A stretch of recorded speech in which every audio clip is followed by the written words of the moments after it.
Hannah ప్రార్థన, విశ్వాసం మరియు త్యాగం యొక్క గొప్ప మాదిరి. ప్రియమైన సహోదర సహోదరీలారా, ఈ ఉదయం మనం ఒక గొప్ప స్త్రీ గురించి, ఆమె ప్రార్థనా జీవితం గురించి, ఆమె విశ్వాసం గురించి మరియు ఆమె చేసిన త్యాగం గురించి ఆలోచిద్దాం. ఆమె హన్నా. ఆమె కథ మనకు పాత నిబంధనలోని సమూయేలు మొదటి గ్రంథంలో కనిపిస్తుంది. హన్నా కథ మన జీవితాలకు ఎంతో ప్రేరణనిస్తుంది. ఎందుకంటే ఆమె మనలాగే కష్టాలు, నిరాశలు మరియు బాధలు అనుభవించింది.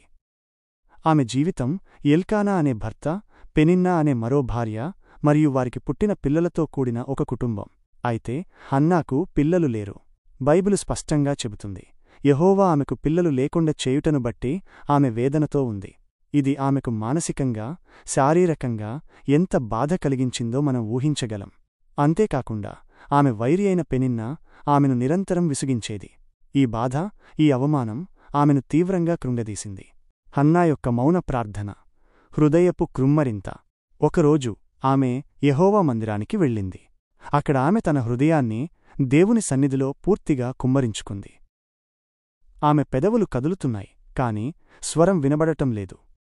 ఈ దృశ్యం మనకు ఒక గొప్ప పాఠం నేర్పుతుంది. ప్రార్థన అంటే గట్టిగా అరిచి అడిగేది కాదు, అది హృదయంలోని వేదనను, ఆశను దేవునితో పంచుకోవడం. ఇది ఒక నిశ్శబ్దమైన సంభాషణ. హన్నా మౌన ప్రార్థన ఆమె లోతైన విశ్వాసానికి నిదర్శనం. ఆమె తన మనసులోని భారమంతా దేవునిపై వేసింది. ఇది ఒక గొప్ప సవాలుగా మనం స్వీకరించాలి. మనం పనిచేస్తున్నప్పుడు, ప్రయాణిస్తున్నప్పుడు లేదా ఎక్కడ ఉన్నా సరే మన హృదయంతో దేవునితో మాట్లాడవచ్చు. హన్నా మాదిరిగా మనం కూడా దేవునితో నిరంతర సహవాసం చేయగలం. విశ్వాసంతో కూడిన ప్రార్థన. దేవుని చిత్తానికి లోబడుట. దేవుడు ప్రార్థనలకు జవాబు ఇస్తాడని యేసుప్రభువు మాథ్యూ సువార్తలో అడుగుడి మీకివ్వబడును అని వాగ్దానం చేశారు. అయితే అన్ని ప్రార్థనలకు దేవుడు జవాబు ఇవ్వడు. మన ప్రార్థనలు దేవుడు వినడానికి కొన్ని షరతులున్నాయి. 1. క్రీస్తులో నిలిచి ఉండటం. యోహాను సువార్తలో చెప్పబడినట్లుగా మనం క్రీస్తులో, ఆయన మాటలు మనలో నిలిచి ఉంటేనే మన ప్రార్థనలు నెరవేరుతాయి. ఇది ఆయనతో నిరంతర సంబంధం కలిగి ఉండటాన్ని సూచిస్తుంది. 2. దేవుని ఆజ్ఞలకు లోబడటం.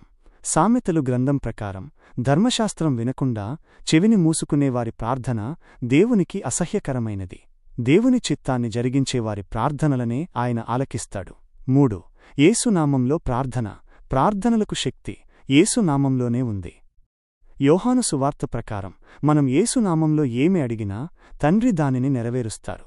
4. విశ్వాసంతో ప్రార్థన. యాకోబు పత్రికలో చెప్పినట్లుగా ఏమాత్రమూ సందేహించకుండా విశ్వాసంతో అడగాలి. హన్నాకు దేవుడు జవాబిస్తాడనే గొప్ప నమ్మకం ఉంది. 5. మంచి ఉద్దేశంతో అడగడం. మనం మన స్వార్థ కోరికల కోసం ప్రార్థిస్తే దేవుడు వాటిని నెరవేర్చడు. యాకోబు పత్రికలో చెప్పినట్లుగా దురుద్దేశంతో అడిగితే మనకు ఏమీ లభించదు. హన్నా కుమారునడిగింది తన సుఖం కోసం కాదు, దేవుని సేవ కోసం. 6. ఇతరులను క్షమించడం.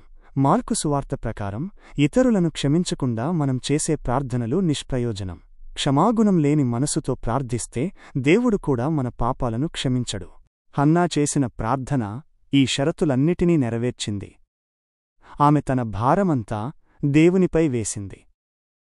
ఆమె ఇంటికి తిరిగి వెళ్లిన తర్వాత ఆమె ముఖంలో దుఃఖం లేదు. ఎందుకంటే ఆమెకు దేవుడు తన ప్రార్థన విన్నాడనే నమ్మకం కలిగింది. త్యాగం మరియు విశ్వాసపూరిత క్రియ. హన్నా దేవునికి ఒక మ్రొక్కుబడి చేసుకుంది.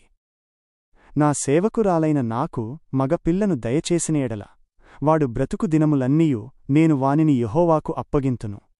ఇది కేవలం మాట కాదు, ఇది గొప్ప త్యాగపూరితమైన ఒప్పందం.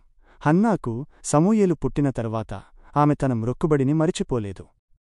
చాలామంది కష్టాలలో ఉన్నప్పుడు దేవునికి మొక్కుబడులు చేసుకుని కష్టం తీరగానే వాటిని మరిచిపోతారు. కాని హన్నా అలా చేయలేదు. సమూయేలు పాలు విడిచిన వెంటనే ఆమె అతడిని దేవుని మందిరానికి తీసుకుని వెళ్లి యాజకుడైన ఏలీకి అప్పగించింది. ఇది గొప్ప ఆధ్యాత్మిక అనుభవం ఉన్నవారు మాత్రమే చేయగలిగిన గొప్ప త్యాగం. తీర్పు తీర్చకుడి. హన్నా మరియు ఏలీ. హన్నా మౌనంగా ప్రార్థిస్తున్నప్పుడు యాజకుడైన ఏలీ ఆమెను చూసి ఆమె తాగి ఉందని తప్పుగా అనుకున్నాడు. ఆమెను నిందించాడు. అప్పుడు హన్నా ఎంతో దీనంగా, నేను మనోదుఃఖము గలదాననై ఉన్నాను, నా ఆత్మను యెహోవా సన్నిధిని కుమ్మరించుకొనుచున్నాను అని జవాబిచ్చింది. ఈ సంఘటన మనకు ఒక ముఖ్యమైన పాఠం నేర్పుతుంది. ఇతరుల పరిస్థితిని పూర్తిగా తెలుసుకోకుండా తొందరపడి తీర్పు తీర్చకూడదు. మాథ్యూ సువార్తలో యేసు చెప్పినట్లు, తీర్పు తీర్చకుడి, అప్పుడు మిమ్మును గూర్చి తీర్పు తీర్చబడదు. సమూయేలు తల్లి ప్రేరణ పొందిన దైవసేవకుడు. మనం హన్నాను ఎక్కువగా గుర్తుంచుకునేది సమూయేలుకు తల్లిగా. సమూయేలు ఇశ్రాయేలు చరిత్రలో ఒక గొప్ప ప్రవక్త, యాజకుడు మరియు న్యాయాధిపతి. ఇశ్రాయేలును రాజు పాలనలోకి నడిపించిన బాధ్యత కలిగిన వ్యక్తి అతడు. సమూయేలు జీవితం ఇంత గొప్పగా మారడానికి కారణం అతడు చిన్నప్పటినుండి దేవుని చిత్తానికి తనను తాను పూర్తిగా అప్పగించుకోవడమే. నీ దాసుడు ఆలకించుచున్నాడు, ఆజ్ఞ ఇమ్ము అని అతడు చెప్పగలిగాడు. సమూయేలును ఇలా తీర్చిదిద్దడంలో అతని తల్లి హన్నా పాత్ర ఎంతో గొప్పది. తల్లులే పిల్లలకు మొదటి గురువులు. హన్నా తన కుమారుని ఆధ్యాత్మిక జీవితం పట్ల చిన్నప్పటినుండి శ్రద్ధ వహించింది. ఒక దైవభక్తి లేని తల్లిదండ్రులను కలిగి ఉండటం పిల్లలకు ఒక దురదృష్టమే. తండ్రి ఇంటిని గుర్తు చేసుకుని పశ్చాత్తాపపడిన తప్పిపోయిన కుమారుని కథ మనకు తెలుసు. ఆ ఇంటి వాతావరణం, ప్రేమ, ఆధ్యాత్మికత అతడిని వెనక్కి రప్పించాయి. అలాంటి వాతావరణాన్ని ఇంట్లో సృష్టించే బాధ్యత తల్లులదే. హన్నా ఇంటిలో సమూయేలుకు అలాంటి వాతావరణమే లభించింది. ముగింపు. ఈరోజు మనలో ఎంతమంది తల్లులు తమ గృహాలను దేవుని నిలయాలుగా మారుస్తున్నారు? మన పిల్లలు మన ప్రార్థనా జీవితాన్ని చూడగలుగుతున్నారా? హన్నా ప్రార్థనా జీవితాన్ని సమూయేలు చూసి ఉంటాడు. ఆ విశ్వాసం, ఆ ప్రార్థనా శక్తి అతడిని దేవునిలో ఎదగడానికి ప్రోత్సహించాయి.